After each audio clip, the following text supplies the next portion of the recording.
What's up, guys? I hope y'all having a great day today. Ja Morant is a stupid fool. A fool and his money shall part eventually. You's a stupid fool. I'm going to get on him in a second, guys, real quick. Let's get on to the Grizzlies on what's going on with them this season. So they're 45-32. They have slipped all the way down to damn near the play-in. It's been a rough stretch. They were like number 3 in the West like a few months back. They end up firing Taylor Jenkins a few weeks ago. They canned his ass. And it's unfortunate, man, where this Grizzlies team has came. To me, all of this shit has started in the beginning of this offseason, around training camp, when they fired, the management told Taylor Jenkins to get rid of all your assistant coaches, brother. Get all of them out of here. We don't want none of them. We got new guys coming in. So they were looking into these guys overseas. Is the popular name Thomas Isola from Italy. He comes from Italy, and I think they got another guy overseas. And the whole season, this kind of been these guys' offensive system. So Taylor Jenkins wasn't even running his system anymore. Their system is more so built on pace, moving the ball quickly, limiting ball screens and dribble handoffs. And this is probably the reason why Ja Morant has taken a step back in his production. Guys, he's actually having his season worst of touches on offensive possessions. So he's touching the ball less. He's having to sit in the corner on some nights. They're not really running pick and roll. And, you know, it's easy to be winning a lot of games in the beginning of the season when you implement a new offense because teams have to catch up defensively.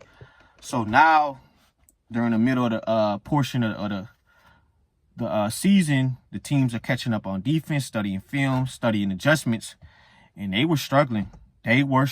So they ended up firing Taylor Jenkins, and they promoted Thomas Isola. But you know what this tell me? I don't know why Taylor Jenkins didn't step down. Guys, anytime when people bring in new people to do your job, 9 times out of 10 you're gonna get canned.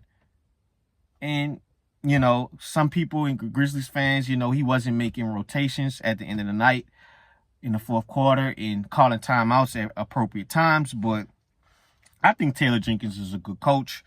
It just happens, man. You know, the GM is they're trying to implement a new system, but Thomas actually has been running a lot of more of the Grizzlies with their strength is the pick and roll, getting the ball in Ja hands and letting him cook and create. And hopefully he could just let him just get back to running and transitioning and running a fast break so he could get easy offense for this team. So they actually been in a 2-game winning streak. They beat the Heat first with the Ja Morant shot over Khalil Ware, and then they ended up beating the Detroit Pistons over the weekend, and Desmond Bane was on a heater. So we'll see how they do. So on to this Ja Morant shit. He's a stupid fool. He's a stupid fool. So he hits the shot over Khalil Ware, the mid-range step back.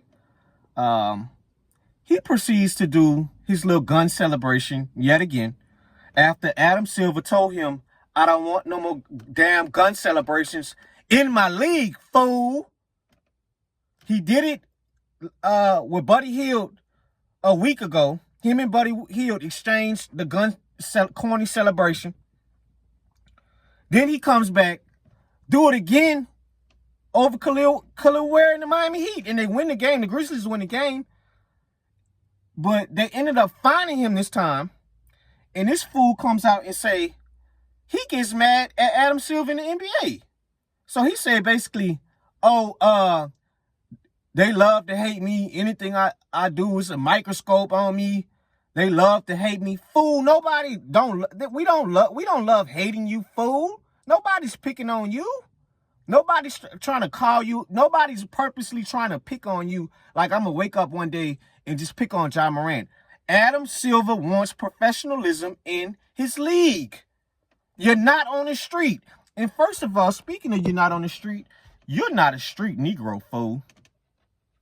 We don't look at you like that. You went to Cranbrook. That's a private school. This guy's a gangster. His real name is Clarence. You grew up in a happy home with both your parents. You're not a street Negro. We all saw the picture. So you ain't fooling nobody. You're not a street Negro. We don't look at you like AI. We don't look at you like D Rose. We don't look at you like Zebo. You're not a street dude. You grew up in a happy home with 2 parents, and there's nothing wrong with that. That's all what we yearn for, guys. But play the part. Play the part, fool.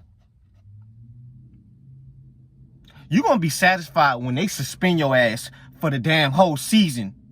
Because you got to understand something, bro. Some of these people, fans, they got kids. They're not trying to see this.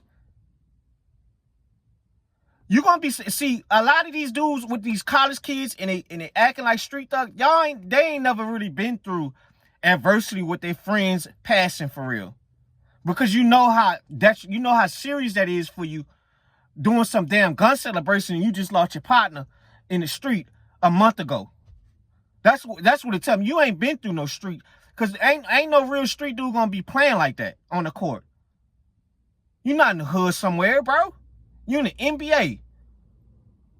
Ain't nobody telling y'all not to celebrate. I love the celebrations. But the gun shit is corny, bro. That's corny, bro. It looks lame. You look like you're forcing to be a diva. It's the same thing with Odell. When he was doing all that shit in New York, bro, you're forcing it. It don't come off natural. Andy Edwards, I love his energy because it comes off natural. Now, sometimes he go a little bit overboard, but Ja, we know where you came from, bro. We know where you came from. So why are you trying to be something you're not? It's the same thing with Mikey Williams. Y'all just play basketball and get your money and go home, bro, to your family.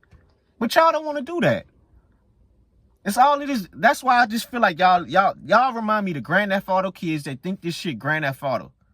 Just like when you put in NBA Youngboy in your music, you letting that stuff get too much in your head, bro. You are an NBA player making $100 million a year, bro. So stop it. A fool and his money shall part. Remember that. And I'm gonna say this last thing. You ain't hurting Adam Silver, bro, by your arrogant comment. I'm gonna keep doing me. So you basically gonna keep pulling out the guns and then he gonna keep finding your ass and he gonna keep finding you. Let Adam Silver see if this David Stern, he would have suspended your ass for 30 days, for 30 games. You probably would have had to sit out the playoffs. So you're lucky. You know who to do that with. Because Adam Silver, the nice commissioner, he need to make an example out of you. You're going to be satisfied, bro. You're not hurting. You're not hurting the fans. You're not hurting your team. You're not hurting the media. You're hurting yourself and your team. You're not hurting Adam Silver. Adam Silver going to be fine, bro. Before and after you. And I pray to God you take care of yourself when you retire. That's the main thing. But this NBA, they don't wait on nobody. And you won't get in line on how they want you to get in line. Or you won't get the hell out. It's that simple. You see, AB ain't got no job. AB was on his course to be a Hall of Fame wide receiver. He'll get my vote on the field. But off the field, who knows? They get y'all athletes in line real quick. I hope he make an example out of you, bro. I'm out.